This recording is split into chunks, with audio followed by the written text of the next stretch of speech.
ಇನ್ನು ಬಿಎಸ್ವೈ ಅಭಿಮಾನೋತ್ಸವದ ಬಗ್ಗೆ ವಿಜೇಂದ್ರ ಅವರು ಮಾತನಾಡಿದ್ದಾರೆ. ಗ್ಯಾರಂಟಿ ನ್ಯೂಸ್ ಜೊತೆ ಎಕ್ಸ್ಕ್ಲೂಸಿವ್ ಆಗಿ ಬಿವೈ ವಿಜೇಂದ್ರ ಅವರು ಮಾತನಾಡಿದ್ದಾರೆ. ಕಾರ್ಯಕ್ರಮಕ್ಕೆ ಸಕಲ ರೀತಿಯಲ್ಲಿ ವ್ಯವಸ್ಥೆಯನ್ನ ಮಾಡ್ಕೊಂಡಿದ್ದೀವಿ. ರಾಜ್ಯಾದ್ಯಂತ ಕಾರ್ಯಕರ್ತರು ಬರ್ತಿದ್ದಾರೆ. ಇಲ್ಲಿಗೆ 25 ವರ್ಷ ಯಡಿಯೂರಪ್ಪ ಅವರು ಸುತ್ತಾಡಿದಂತಹ ಅಂಬಾಸಿಡರ್ ಕಾರ್ ಏನಿದೆ ಅದನ್ನು ಕೂಡ ತಂದಿದ್ದಾರೆ. ಆಗ್ಲೇ ನೀವು ಗಮನಿಸ್ತಾ ಇದ್ರಿ ಆ ಕಾರ್ನ.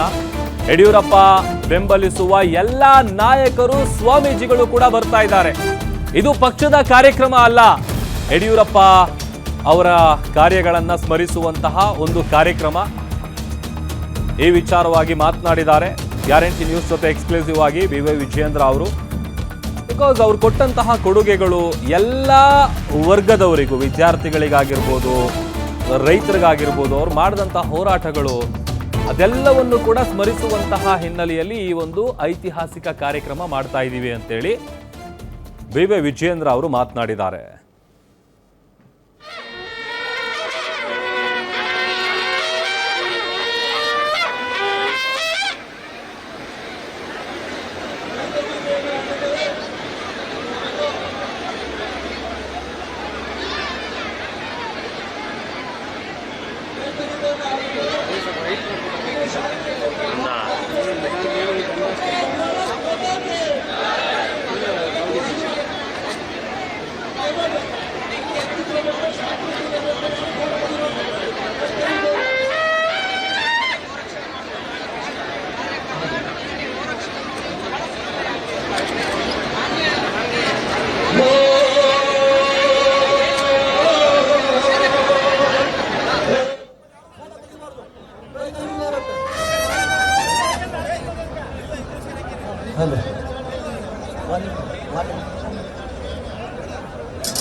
ನೇಗಿಲ ಹಿಡಿದು ಹೊಲದಳು ಆಡುತ್ತ ಉಳುವ ಯೋಗಿಯ ನೋಡಲ್ಲಿ.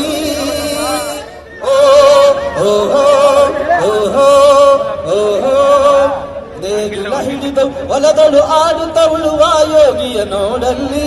ಫಲವನ್ನು ಬಯಸದ ಸೇವೆಯ ಪೂಜೆಯು ಕರ್ಮವಹಿಯ ಪರ ಸಾಧನವು. ಕಷ್ಟದೊಳನ್ನದೆ ದುಡಿವನ ತ್ಯಾಗಿ ಸೃಷ್ಟಿ ನಿಯಮದೊಳಗವನೇ ಹೋಗಿ.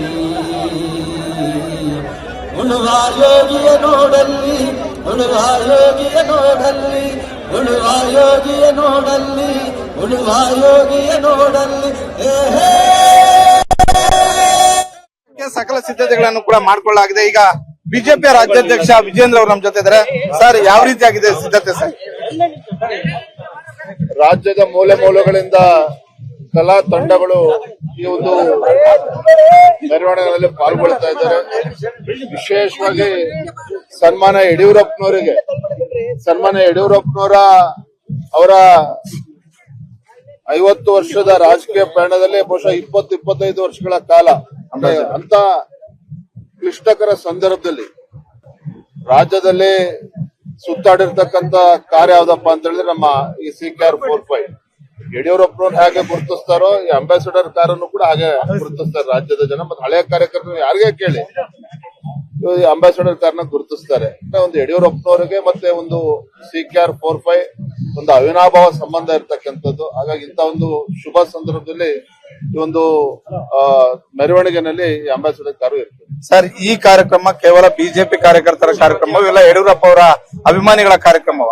ಯಡಿಯೂರಪ್ಪನವರ ಅಭಿಮಾನೋತ್ಸವ ಇದು ಬಿಜೆಪಿ ಕಾರ್ಯಕ್ರಮ ಅಲ್ಲ. ನಾನು ಅವತ್ತು ಹೇಳಿದ್ದೇವೆ ರಾಜಕೀಯೇತರ ಅಂತೇಳಿ. ರಾಜಕೀಯೇತರ ಅಂತ ಹೇಳಿದ್ರೆ ಎಲ್ಲಾ ರಾಜಕೀಯ ಪಕ್ಷದ ಮುಖಂಡರ ವೇದಿಕೆ ಮೇಲೆ ಕೂರಿಸಬೇಕು ಅಂತಲ್ಲ. ಇವತ್ತು ವೇದಿಕೆ ಮೇಲೆ ಇರ್ತಕ್ಕಂಥ ಅತಿಥಿಗಳು ಯಾರು? ಈ ರಾಜ್ಯದ ಹರಗುರು ಚರಮೂರ್ತಿಗಳು, ಎಲ್ಲಾ ಸಮಾಜವನ್ನ ಪ್ರತಿನಿಧಿಸ್ತಕ್ಕಂತ ಎಲ್ಲ ಹರಗುರು ಚರಮೂರ್ತಿಗಳು ವೇದಿಕೆ ಮೇಲೆ ಇರ್ತಾರೆ. ನಾನು ನಮ್ಮೆಲ್ಲ ಪಕ್ಷದ ಹಿರಿಯ ಕಾರ್ಯಕರ್ತರು, ವಿಶೇಷವಾಗಿ ನಮ್ಮ ಗೋವಿಂದ್ ಕಾರಜೋಳಜಿ ಅವರನ್ನ ನಾನು ಶ್ಲಾಘನೆ ಮಾಡಲೇಬೇಕಾಗ್ತದೆ. ಅವರು ಈ ಕಾರ್ಯಕ್ರಮವನ್ನ ಬಹಳ ಉತ್ಸಾಹದಿಂದ ತೆಗೆದುಕೊಂಡು ನಾವು ಮಾಡಲೇಬೇಕು, ಚಿತ್ರದುರ್ಗದಲ್ಲೇ ನಾನು ಮಾಡ್ತೇನೆ ಅನ್ನುವ ಒಂದು ಉತ್ಸಾಹದಿಂದ ತೆಗೆದುಕೊಂಡು ಈ ಕಾರ್ಯಕ್ರಮ ನಾವೆಲ್ಲರೂ ಕೂಡ ಆಯೋಜನೆ ಮಾಡಿದ್ದೇವೆ. ಇದಕ್ಕೆ ರಾಜಕೀಯ ಬಣ್ಣ ಕಟ್ಟತಕ್ಕಂತ ಖಂಡಿತ ಅವಶ್ಯಕತೆ ಇಲ್ಲ. ಆ ರೀತಿ ನಾವು ರಾಜಕೀಯವಾಗಿ ಯೋಚನೆ ಮಾಡಿದ್ದಾಗಿದ್ರೆ ಚುನಾವಣೆ 4 ತಿಂಗಳು 5 ತಿಂಗಳಿದ್ದಾಗ ಇದನ್ನ ಮಾಡಬಹುದಾಗಿತ್ತು. ವಿಧಾನಸಭಾ ಚುನಾವಣೆ ಸಂದರ್ಭದಲ್ಲಿ ಯಾವುದೇ ಲೋಕಸಭಾ ಚುನಾವಣೆಗಳು ಇಲ್ಲ, ವಿಧಾನಸಭಾ ಚುನಾವಣೆ ಇಲ್ಲ. ನೋಡಿ ಮೊನ್ನೆ ತಾನೇ ನಾವ್ 2 ಉಪಚುನಾವಣೆಗಳು ಕೂಡ ನಾವು ಪರಾಭವಗೊಂಡಿದ್ದೆ. ಆದ್ರೂ ಕೂಡ ಕಾರ್ಯಕರ್ತರ ಉತ್ಸಾಹ ಏನು ಕಡಿಮೆ ಆಗಿಲ್ಲ. ಯಡಿಯೂರಪ್ಪರ ವಿಶೇಷತೆನೂ ಕೂಡ ಇದೇನೆ. ಚುನಾವಣೆಗಳು ಏಳು ಬೀಳುಗಳು ಏನೇ ಬಂದ್ರು ಸಹ ರಾಜಕೀಯವಾಗಿ ಸನ್ಮಾನ್ಯ ಯಡಿಯೂರಪ್ಪನವ್ರನ್ನ ಏನೇ ಹಿಮ್ಮೆಟ್ಟಿಸ್ಬೇಕು ಅಂತ ಹೇಳಿದ್ರು ಕೂಡ ಯಡಿಯೂರಪ್ಪ ಯಾವತ್ತೂ ಕೂಡ ಎದೆ ಕುಂತಿಲ್ಲ, ಯಾವತ್ತೂ ಕೂಡ ಮುನ್ನುಗ್ಗಿರ್ತಕ್ಕಂಥದ್ದು ಅದೇ ಯಡಿಯೂರಪ್ಪನವ್ರ ವಿಶೇಷತೆ. ಏನ್ ಎಕ್ಸ್ಪೆಕ್ಟ್ ಮಾಡ್ತಾ ಇದ್ದಾರೆ ಸರ್, ಎಷ್ಟು ಜನ ಸೇರ್ಬೋದು ಅಂತ? ಜೊತೆಗೆ ಅಮಿತ್ ಶಾ ಅವರು ಕೂಡ ಬರ್ತಾ ಇದ್ದಾರೆ. ಬಿಜೆಪಿಯ ಕಾರ್ಯಕರ್ತರು ಸ್ಪಷ್ಟ ಸಂದೇಶ ರವಾನೆ ಮಾಡ್ತಾರ. ನಾಳೆ ದಿನ ಒಂದು ಐತಿಹಾಸಿಕ ದಿನ. ಪಶ್ಚಿಮ ಬಂಗಾಳದಲ್ಲಿ ಮೊಟ್ಟ ಮೊದಲ ಬಾರಿಗೆ ಭಾರತೀಯ ಜನತಾ ಪಾರ್ಟಿ ಸರ್ಕಾರ ಅಸ್ತಿತ್ವಕ್ಕೆ ಬರ್ತಾ ಇದೆ. ಅಂತ ಒಂದು ಮಹತ್ವದ ದಿನ ಇದ್ರೂ ಸಹ ಅದನ್ನು ಮುಗಿಸ್ಕೊಂಡು ಅಮಿತ್ ಶಾ ಅವರು ನೇರವಾಗಿ ಈ ಕಾರ್ಯಕ್ರಮಕ್ಕೆ ಬರ್ತಾ ಇದ್ದಾರೆ, ಯಡಿಯೂರಪ್ಪರ ಅಭಿಮಾನೋತ್ಸವಕ್ಕೆ ಬರ್ತಾ ಇದ್ದಾರೆ ಅಂತ ಹೇಳಿದ್ರೆ ಅದ್ರ ಮಹತ್ವ ಏನು ಅಂತ ಹೇಳಿ ತಮಗೆ ಗೊತ್ತಾಗ್ತದೆ. ಇದಿಷ್ಟು ರಾಜ್ಯಾಧ್ಯಕ್ಷ ವಿಜೇಂದ್ರ ಅವರು ಹೇಳ್ತಾ ಇರುವಂತಹ ಒಂದು ಮಾತು. ಈ ಕಾರ್ಯಕ್ರಮ ಕೇವಲ ಬಿಜೆಪಿಯ ಕಾರ್ಯಕರ್ತರ ಕಾರ್ಯಕ್ರಮ ಅಲ್ಲ, ಇದು ಪಕ್ಷಾತೀತವಾಗಿ ಯಡಿಯೂರಪ್ಪ ಅವರನ್ನ ಯಾರೆಲ್ಲ ಬೆಂಬಲಿಸ್ತಾರೋ ಅವರೆಲ್ಲ ಬರುವಂತಹ ಒಂದು ಕಾರ್ಯಕ್ರಮ. ಈ ಕಾರ್ಯಕ್ರಮದ ಮುಖೇನ ನಾವು ಯಾವುದೋ ಒಂದು ಪಕ್ಷ ಸಂಘಟನೆ ಮಾಡುವಂತ ಒಂದು ಕೆಲಸ ಮಾಡ್ತಾ ಇಲ್ಲ. ಆದ್ರೆ ಯಡಿಯೂರಪ್ಪ ಅವರನ್ನ 50 ವರ್ಷಗಳ ಕಾಲ ಈ ಪಕ್ಷವನ್ನ ಯಡಿಯೂರಪ್ಪ ಅವರು ಯಾವ ರೀತಿಯಾಗಿ ಕಟ್ಟು ಬೆಳೆಸಿದ್ರು, ಅದೇ ರೀತಿ ಯಡಿಯೂರಪ್ಪ ಅವ್ರಿಗೂ ಕೂಡ ರಾಜಕೀಯ ಜೀವನವನ್ನ, ರಾಜಕೀಯ ಶಕ್ತಿಯನ್ನ ಕೊಟ್ಟಂತಹ ಜನರು ನಾಳೆ ಸೇರ್ತಾ ಇದ್ದಾರೆ ಅನ್ನುವಂತ ಒಂದು ಮಾತುಗಳನ್ನ ಹೇಳ್ತಾ ಇದ್ದಾರೆ. ಕ್ಯಾಮರಾಮನ್ ಗಿರೀಶ್ ಜೊತೆ ಮಾರುತಿ ಪಾಗುಡ, ಗ್ಯಾರಂಟಿ ನ್ಯೂಸ್, ಚಿತ್ರದುರ್ಗ.